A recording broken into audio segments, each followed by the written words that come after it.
let us start with the chapter or test 1 review. I feel like a bad chip is really easy to notice, but a good chip, like, you shouldn't notice it. Yeah, that's pretty close. All right. So, test 1. Again, I added 2 things to what you need to know for every test and quiz. And I added basic network topology. So what is a star? What is a bus? What is mesh? What is ring?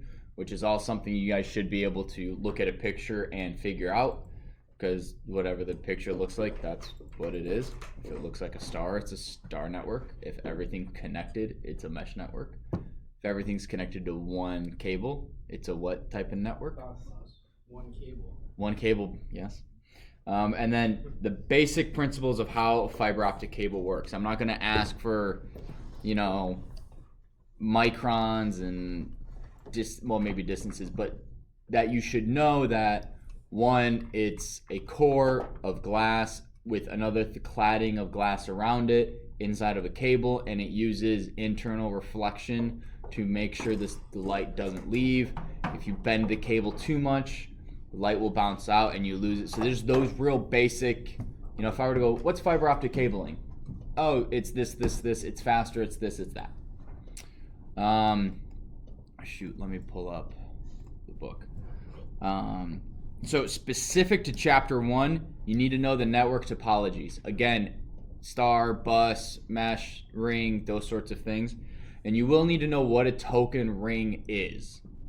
A token ring and just a token. Do you have questions? And anything you guys have questions on, raise your hand or jot them down. Let me get through everything, and then I'll take questions at the end because I want to make sure I get through all of this for everyone who needs to watch this at home. Thank you for letting me eat my brownie. You're welcome. It brought great joy to my life. Oh, good. The difference between a hub and a switch: a hub broadcasts to everything that's connected, whereas a switch only broadcasts information to the port that asked for it. So a hub is more secure or less secure. What you looking at, Coleman? What is that? My networking grid. Do you have 111%? Yeah. I was wondering when to tell you. I thought I might. Oh yeah, I intentionally didn't tell you about it. Oh, well, thank you. I'll take a look at your grade. What assignment is it? Oh, all of them. The last quiz. Yeah. Oh, did I miss? Yeah, it's because it's out of 20, but if you got 30 or more points, I thought that was 30 just me. out of Okay. So. 20. Oh, okay. I'll take a look at that. Thank you. There's no need to waste your time on such Really? minor trivial Not much. details on that. I honestly might never have noticed it, but actually I probably would have. You can get 4.5 GPA. Just leave Yeah, everyone, you get a 4.5 GPA in this class. It's like, what? I'll throw the book up. Well, actually, I don't need to throw the book up there because we're going through it too quickly. Who said we can't? Oh, yeah, I didn't change. Yeah. I need to change that to out of 37 points. Anyway, okay. Difference between a hub and a switch. Switch, less broadcast traffic, tends to have faster, I would say slightly faster because it's just from port to port as opposed to all of them. Yes, Peter. Is there any reason why you would want a hub? Not anymore. Okay. Not really. Layers of the OSI model, so you do need to know which ones tend to have the most troubleshooting done, which are layers 1, 3, and 7. That's the physical layer, the network layer, and the application layer. Meaning, and simply, layer 1 is everything plugged in correctly. Layer 2, are you connected to a network? Or I'm sorry, not layer 2. Layer 3, which is option 2. Are you physically connected to the network, either via a USB cable or Wi-Fi? And last layer, step 3 is the application layer. Is my application working correctly? Do I need to quit Chrome? Do I need to quit whatever and start it over? Sometimes you need to turn off your phone, turn it back on again to reset something. Question? Because What was the first one again? physical layer. Layer 1, make sure everything's plugged in. And you'll need to know which level does Ethernet work at, which is layer 1. MAC addresses is layer 2. IP addresses is layer 3. Encryption is layer 6. And applications are layer 7.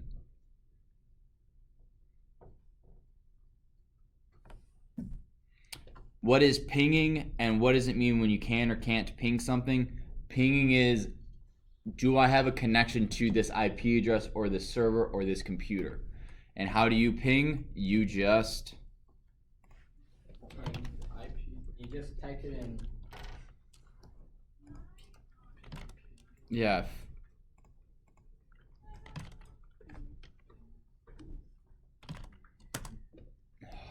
What is going on with my computer?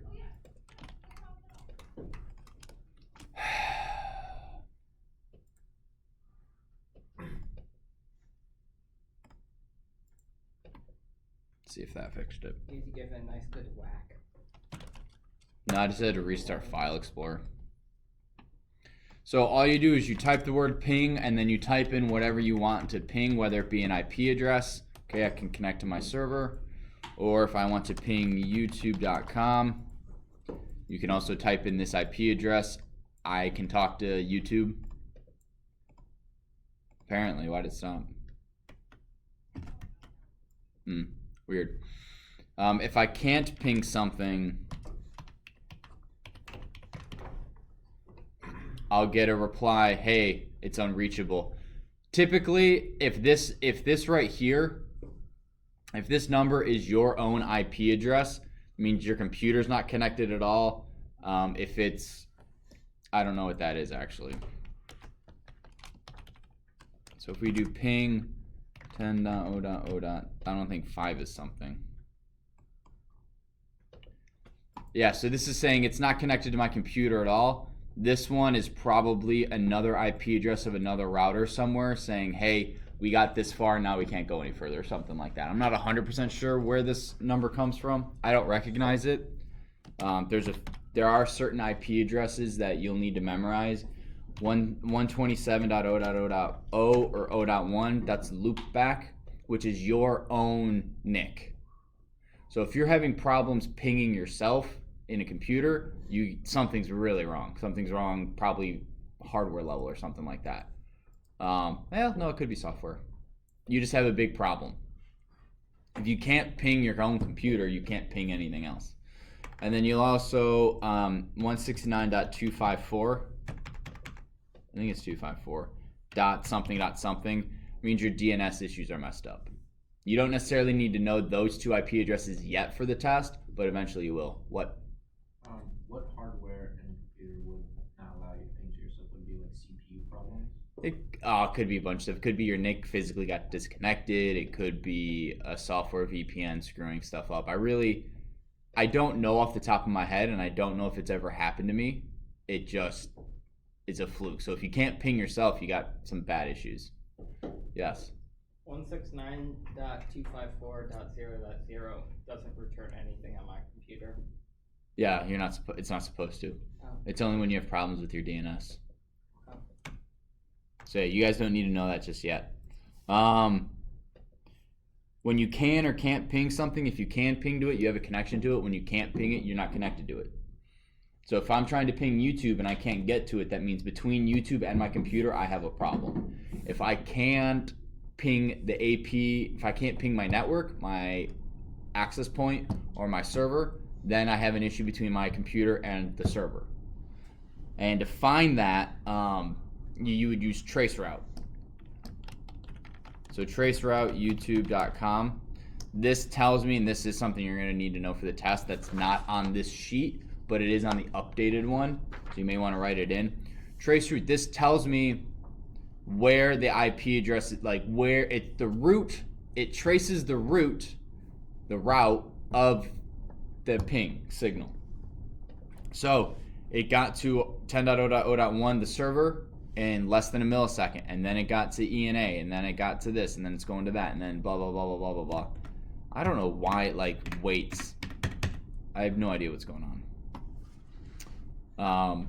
So this will tell you at any point if it fails, it'll tell you, and you can see, oh, I'm getting to my server, but something's happening in between my server and this IP address. I got to find out what it is. Acronyms are huge in networking. Actually, I'll bring this.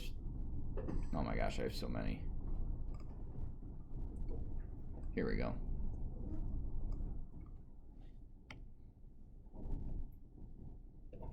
a lot of acronyms throughout all of computer networking and everything, so you will need to know those.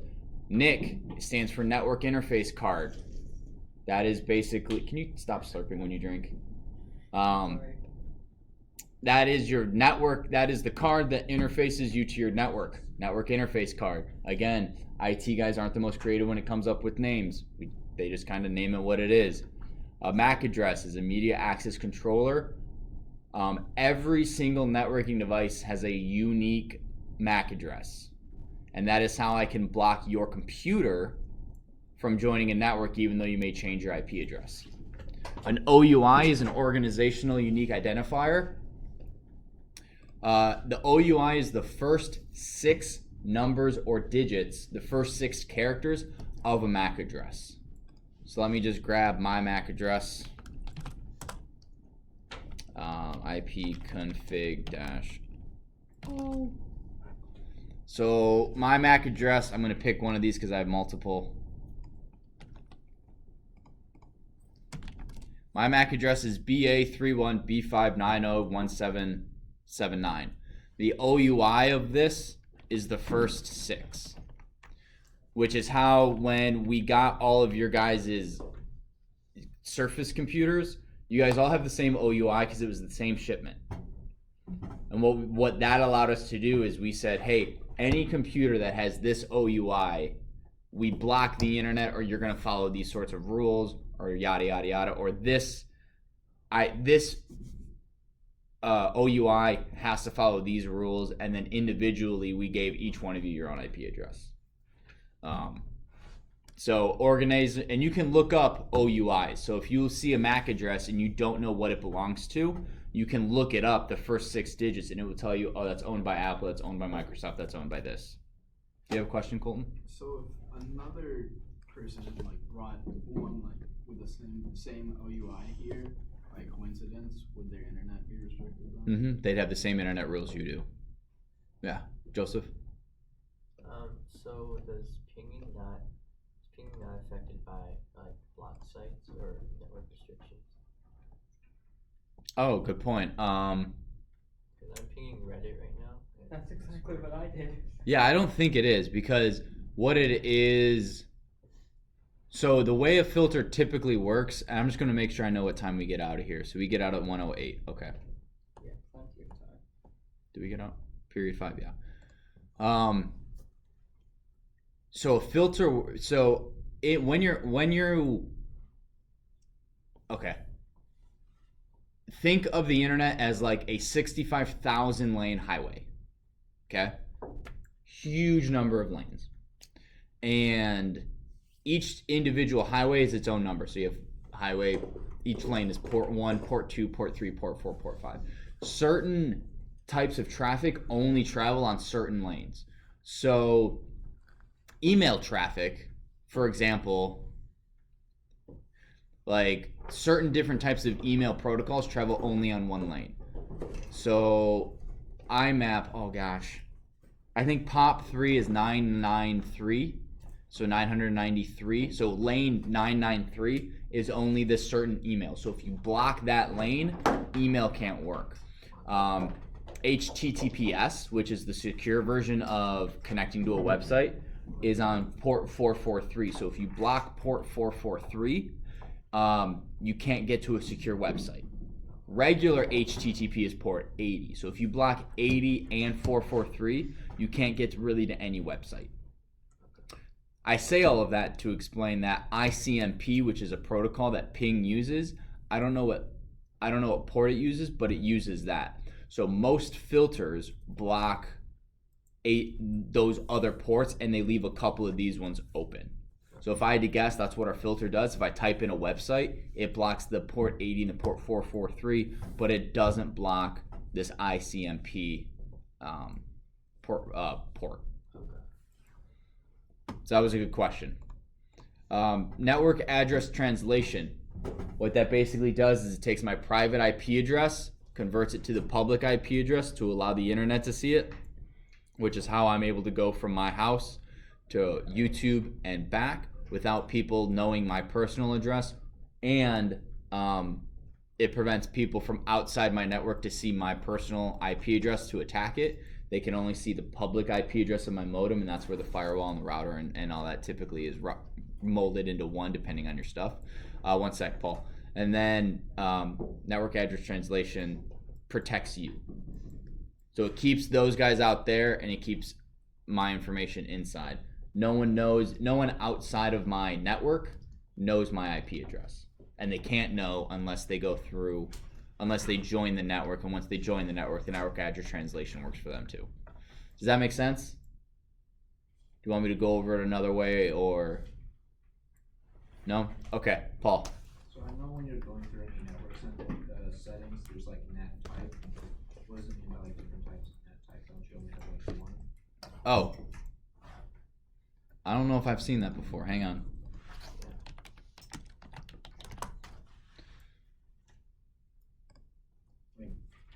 Like usually like restricted or unrestricted net type or something like that. Net types? Yeah. Take that PlayStation card, you put it on net. I don't know. I'll have to look that up. Yo, bro, you have net type 2, you're not allowed in it. I don't know. I'll have to look that up, and I'll get back to you. Because I haven't really seen that in my network, my router. So anyway, IPconfig and IPconfig/all. This gives you current networking information of everything on your computer. IPconfig gives you the basic. IPconfig all gives you everything for all adapters. So for every NIC, whether it's virtual or physical, you are going to get your MAC address, you're going to get your IP address, you're going to get your default gateway and that sort of thing. But if you just use IPconfig, so if I use IPconfig, okay, I'm only getting the stuff that I'm currently using. So I'm not getting my Ethernet adapter, Ethernet 3, Ethernet 4, my Wi-Fi. I'm only connected on my Ethernet, so that's the information I'm getting. But if I do IPconfig/all, you can instantly see I'm getting way more information. It takes 2 or 3 times as long to get it, but I'm getting my Ethernet adapter, my MAC address. I'm getting, even though I'm not connected to anything, I'm still getting it. This is my Ethernet. This is what I'm currently connected to. So it gives me my preferred IP address, my IPv6 address. It gives me a lot more information than if I just do IPconfig. So if you want to know your DNS servers that you're using, you need IPconfig all. If it's basically anything more than your IP address or your currently connected NIC, whatever your computer is using to currently connect to the internet, if you want more information than just that, you need to use IPconfig all. Private IP address ranges, you do need to know this. This is one of the things you're going to need to memorize and use for later. Do I have that up here? No, I'm going to put that up there. It's the full 192 range, right? 192.168 is the full. 192.168.0.0 to 192.168.255 to 255. Then you have 10.0.0.0 all the way to 10.0. Is it 10.25? I think it's 10.0.255.255, but it might be 10.2.5.2.5. No, 10.255.255.255. I think it's that one. And then you have 172.16.0.0 to 172.31.0.0. So that one's probably the most confusing because you got to remember 172.16 to 172.31. The 5 wireless standards ABG and AC and their relative speeds. I'm not saying I need to know the exact speed of A, but you need to know that A is faster than B, B is slower than G, G and A are the same. Bless you. AC is the fastest and is the second fastest, that sort of stuff. You need to know the difference between a modem and an access point. Modem stands for modulator demodulator, which that takes the signal from the copper cables in the telephone poles and your CAT and your coax cable makes it available into Ethernet, because I can't take an Ethernet cable and plug that into a coax cable. And it does a bunch of other things. Whereas an access point, it gives you access to a network. It is a point at which you access the network. And if you have a wireless access point, that is a point where you access the network wirelessly. I mean, again, IT guys, they wrote it pretty. This is what it is. This is what we're going to call it. This is what it does. Benefits of both wired and wireless networks. Anything wireless can be hacked, so it's inherently less secure than a network that is wired. Wired is always faster. However, wireless is more convenient for mobile devices because I can get up and walk around. So you'll need to know ease of implementation versus cost, those sorts of things. How best to secure a home network. So given 5 options, give me 3 that will actually help secure your network, those sorts of things. And you'll need to know what a link light is. If I say the link light is not lit, that means what? Close. You don't have a physical connection. I don't have a physical connection between the ends of my cable. Very rarely, and this is typically when you punch down your own cables, you will have a link light, but you won't have network connectivity. Weird, right? It's because you screwed up a pair. You switched a pair or something, so it's being seen on the network, but because pairs are screwed up, it keeps dropping, or the computer thinks it's something bad, or your switch thinks it's malicious, so it stops sending. I've had that happen a couple times with a couple of these cameras. I did something wrong, and the switch stopped talking to it because it thought it was like, it's called spanning tree protocol, and the switch thought it was trying to essentially cause a never-ending loop and mess with the switch. So the switch shut it off communication. So that took me a while to fix, but I fixed it. Yay. You need to know the two. This is now we're on chapter 2. You need to know the specific, the 2 Ethernet cable wiring order standards: EIA and EIA/TIA 568A and 568B, and the orders of the wires. If you know B, then you know A. The only difference between B and A is you switch the order of the green and orange. So if it's orange, white, orange, green, white, blue, blue, white, green, brown, white, brown. For B, A is green, white, green, orange, white, blue, blue, white, orange, brown, white, brown. That's all you got to remember. Just switch orange and green. Which of those 2 is newer? B. Comes there later in the alphabet. B for better. B for better, A for ancient. So given a map, so if I gave you a building with a bunch of empty blocks and I said label the boxes with these things, you would need to know building entrance, equipment room, telecommunications closet, backbone cabling, horizontal cabling, and work area. Telecommunications closet and equipment room and building entrance can all be the same building. Just depends on what's in there and what you decide to call it. We don't use any of those words here. We have the library room or the phone room because that's where all of our phone connections are. We have the server room because that's where our servers are. We have the SCC basement because that's all it is. It's in the basement, and that's all it is. We have the field house closet. While all of them are equipment rooms and most of them are telecommunications rooms, we just don't use those. So, and you'll need to know the difference between a main cross connect and an intermediate cross connect. Also, MDF and IDF. Know that those are useful. You can use those terms as well. MDF, main distribution frame. IDF, intermediate distribution frame. MDF is where the internet comes to your campus, and IDF is the intermediate between your computer and where the internet comes in. So our server room up here, that's an IDF. The library in the closet downstairs is the MDF. So that's where the internet actually comes in. Now, technically, I think the true travel of where it comes in, and this is not the greatest way to do it, comes into the library. To get out, you go from your computer to the server room to the library. Does it come back up? Why would it come back up? Because our filter and firewall are up here.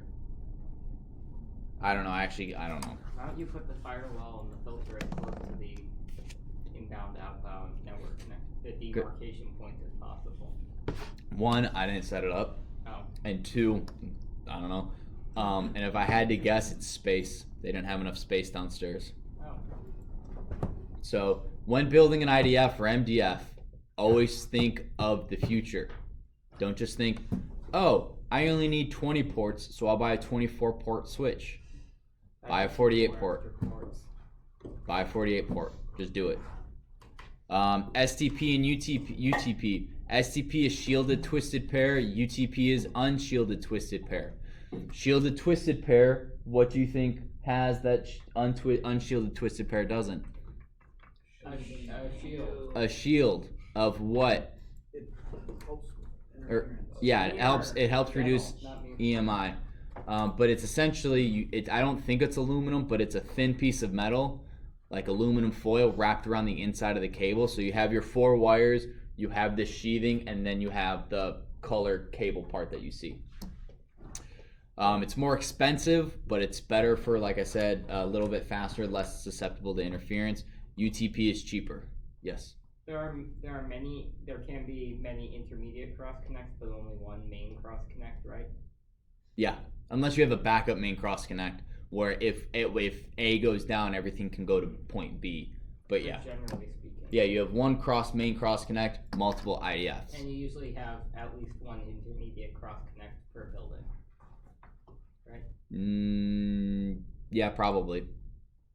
Unless your main cross connect is your IDF, because you have a really small building. If everything is within 300 feet of your main building, of your main cross connect, then you don't really need an IDF, because you can just run everything through like the ceiling.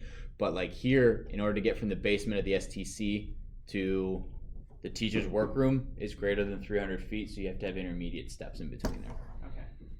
RJ45 and RJ11, make sure you know that RJ45 is the end of an Ethernet cable. RJ11 is the end of a Cat3 cable. Cat3 cable is used for what? Telecommunications. Telephones, yeah. And how many pairs does it have? 4? 6P3 is what Wikipedia said. Yeah, so it's 6 wires, 3 pairs. 3. Cat3 has 3 pairs. Oh, how very convenient. Yeah. You'll need to know the speeds of these 4 cables: Cat5, Cat5e, Cat6, Cat3. Basically, Cat3 is the slowest, then Cat5, Cat5e, Cat6, Can you let her in, please? Cat6 is the fastest, and that can go, I believe, to 10 gigs per second. Thank you. This is, Perry, this is for you. This is just the study guide. Thank you. There will be I'm making slight revisions as we go through it, so the updated version will be available online, but that's the basic one. And we're in the middle of chapter 2. I've been recording the whole thing, so if you want to go back and watch it, you're welcome to. Fast internet, or fast Ethernet and gigabit Ethernet. Fast Ethernet is 100 megabits per second. Gigabit Ethernet is, what do you guys think? 1 gigabit. 1 gig. Yeah, 1 gigabit. Full duplex versus half duplex. Full duplex is, yes. I think it's funny that it's called fast Ethernet, but now it's like the slowest Ethernet. Yeah, but for most people, 100 megabits per second is fine. But now they have like 10 gig. I know, but and most 40 houses. gig and 100 gig. I know. My house, we have 1 megabyte. So You have 1 megabyte for your whole house? tested the internet. It's like 1 megabyte. I went all throughout the house and repeatedly tested. That's all we have. Wow. Yeah, he also lives like in the middle of nowhere in Wayne. But like, if you're only doing email, that's fine. If you're only barely browsing the internet, that's fine. But that's not great for like gaming or Netflix or anything like that. Or school. Yeah, if you're downloading stuff for school, that's tough. Full duplex versus half duplex. Full duplex allows stuff to talk and receive communication at the same time, send and receive. Whereas half duplex, it has to switch between the two. So obviously, if you have a full duplex switch or full duplex access point, it's going to be able to talk faster, and it's going to be faster communication. EMI, what does that stand for?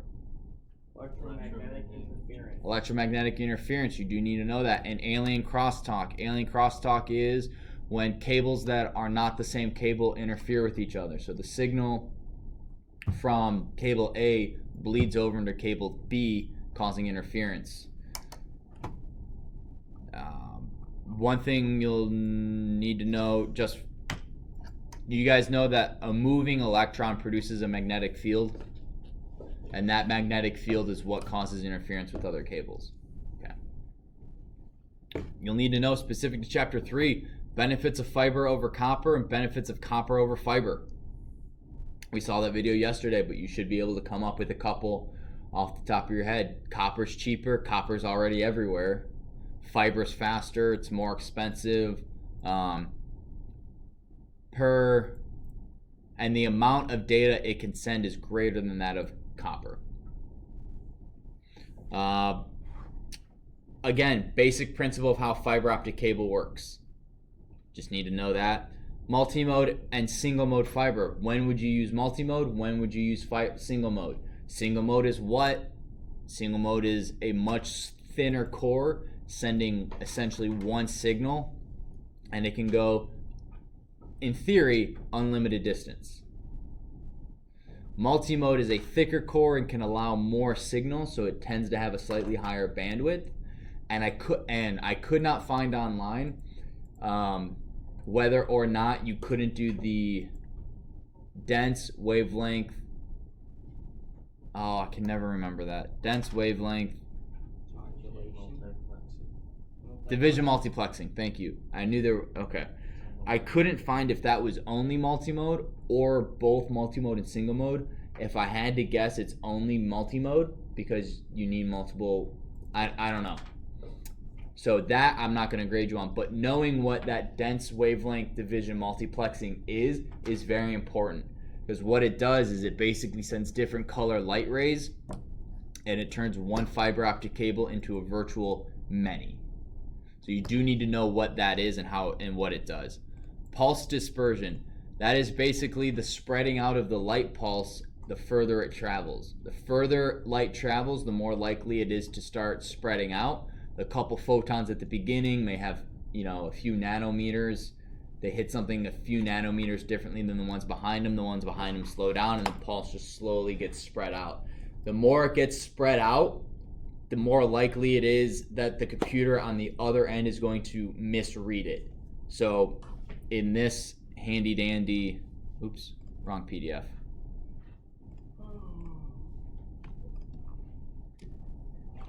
Where is it? That's physical map, okay. In this handy dandy chart, as you can see, normally a pulse, boom, 1 0 1 0 1 0 1 0. As it gets further and further, the pulse spreads out more and more. You start to get 1 and, okay, I guess that's a 0. That's a 1 and that's probably a 0. That's a 1 and that's a 1.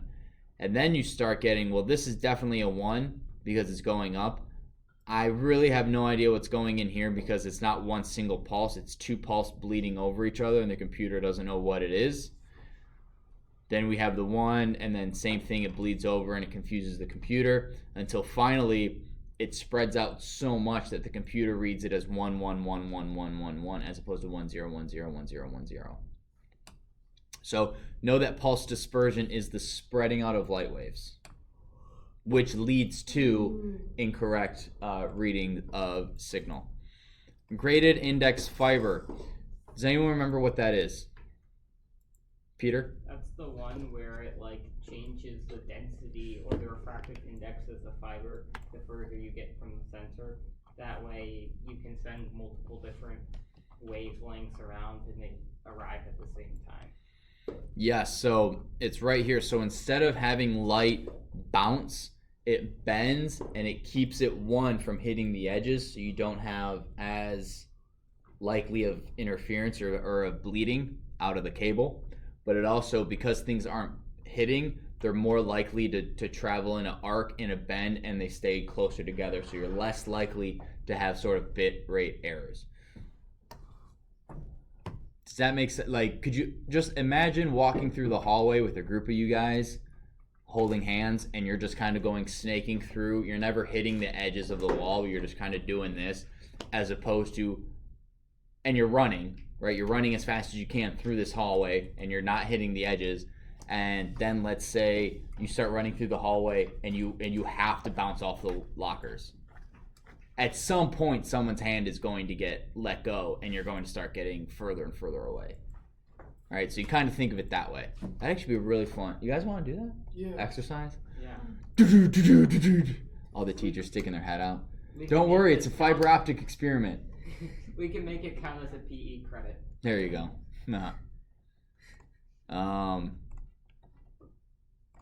Great. Attenuation, which is the loss of signal, and we have a loss of A lawsuit? Signal through these four: scattering, absorption, macro bending, micro bending. Micro bending, I'm gonna go backwards, is when you squeeze the cable too tight and you affect the core.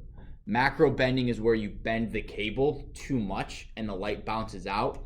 Absorption is where it gets absorbed by the actual atoms in the core, and scattering is where it bounces out. At least I'm pretty sure those are the four.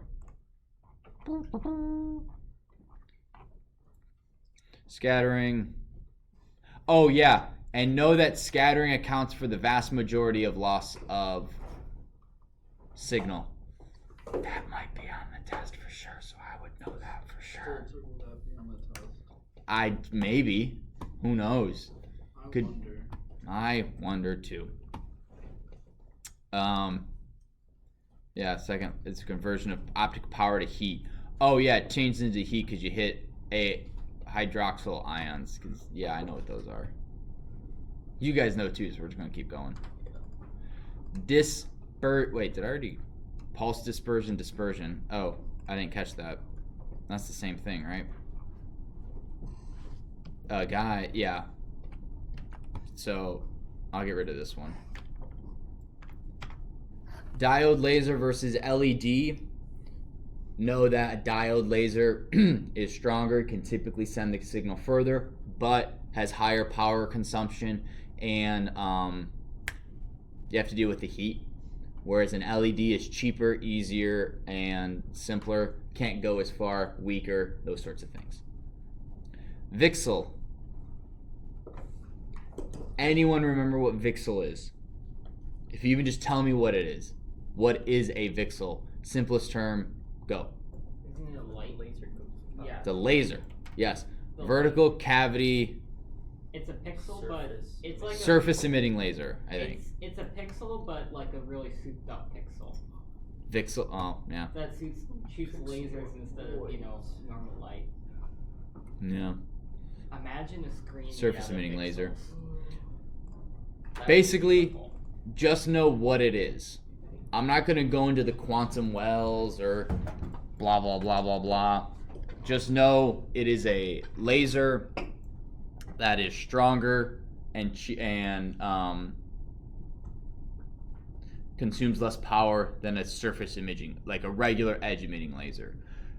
Knowing how a laser works in principle, very simply, is also going to be needed. So, how a laser works. That's where you pump up Very the electrons. basic. Very basic. Basically, what they do is they have a gas. You have electrons. They put a charge in the gas. Electrons jump from energy levels. This is how all light works, by the way. At least I'm fairly certain. You may want to talk to the physics teachers. But light photons get emitted. They get absorbed by an atom or the electrons. The electrons jump up an energy level, become unstable. They fall back down to their original energy level. And that amount of that quanta, which is that little itty bitty amount of energy, gets released as a photon again. And that's what's happening. And that's why the denser the material, the slower light goes. I think we said a diamond, the light slows down to 70% of what it is in space. So that principle, and then what it does is and then it just mirrors the light waves in that cavity until they line up with a very small output that only allows certain wavelength very similar light beams to escape in a very precise, very concise manner. So again, very basically, you have energy into a gas that moves electrons' energy levels, which then release photons, and you have mirrors. One mirror has a little hole in it, and that allows the light to escape. And by doing that, all the light is the same color, the same wavelength, very coherent, very sharp point of light. You'll need to know the type of misalignment in splicing cables. So if I say rough edges, know that edges are rough. Or, like, I don't really know what else I can tell you about that. An angular misalignment, an axial misalignment, an air gap. I'm really confused about the rough edges. Yeah, the rough edges. I don't know how else I can do that. How else I can, edges are rough. They don't match. Yeah, well, no, I'm not going to draw it, but there you go. Now it makes sense. Yes. Yes. The edges are rough. Yes. So again, know the difference between axial and angular. Angular is off angle, whereas an axial is the axis of basically the middle of the cables. The axis of the cables is misaligned. I have 4 minutes. Wow. Core eccentricity or offset core ellipticity. Basically, these will be, of these 10 choices, 6 of them are actually, or something like this. Pick which ones are common misalignments in splicing fiber cables. You don't need to necessarily explain them, but there may be which one is the middle of which one of the following is where the middle of the cables is offset. Axial, angular, air gap, or rough surfaces. Be the axial one. Those sorts of questions. Which one is the issue with the edges of the cables are rough? Rough edges. SC and ST connectors. Standard connector, straight through connector. Basically known from a picture. SONET/STS. Know what that breaks down to and the general term of what it is. It's basically it is the standards and protocols for optical network. I'm not going to go into that more than that. You may have where is it? Defining optical networking. You may have a couple of these. What does the SONET define? It defines increase in network reliability, network management. It defines methods for sending information, generic operating equipment standards, and flexible architecture. So you may need to pick some of those out of a list, but nothing more than that. And I have 3 minutes. FTTC, FTTH, FTTB, FTTD, fiber to the curb, house, business, desktop. FTT, and then you just kind of curb, house, business, desktop. Which one of the following would be when you take fiber from the telephone pole to someone's house? FTTH, fiber to the house. Too deep rule, be able to know what that is and tell whether or not a diagram or a description of a network is wrong or follows the too deep rule or not. So if I give you a picture of, I skipped some of that. If I give you these two pictures, know which one is following the too deep rule and which one is not. Be able to label a building map with fiber cross connect and main cross connects. Essentially, if I were to do that and give you a diagram, I will give you all of the names of everything. So I'll give you, from these 5 choices, label these 5 places, no repeats, or one will repeat or something like that. SFP, which is a small form factor pluggable, know that is that's this thing, right? That's where a fiber optic cable plugs into a switch. And last but not least, know the difference between a logical and a physical map and be able to read a physical map. So if a physical map says circle the place where the fiber's broken in between splice points AF and AG, be able to find that on a map. Wow, that was pretty well timed. If you guys have any questions, let me know. This video is gonna go online, so Perry, I'd watch the first 20 or so minutes. The edited version of the PDF of this study guide is and should be saved to that link. I made an announcement on campus under our class for test 1 study guide. Click there, follow the link. It should take you to this one. If it does not, let me know. I am putting test 1 study guide updated. So if the one you look at online does not say updated up top, that is the wrong one, and you need to either re-download it or let me know because it's not syncing. Again, it'll be a multiple choice question quiz with maybe a few label the diagrams. But that's it. See you guys. This rule only applies to fiber optics, but it's probably a good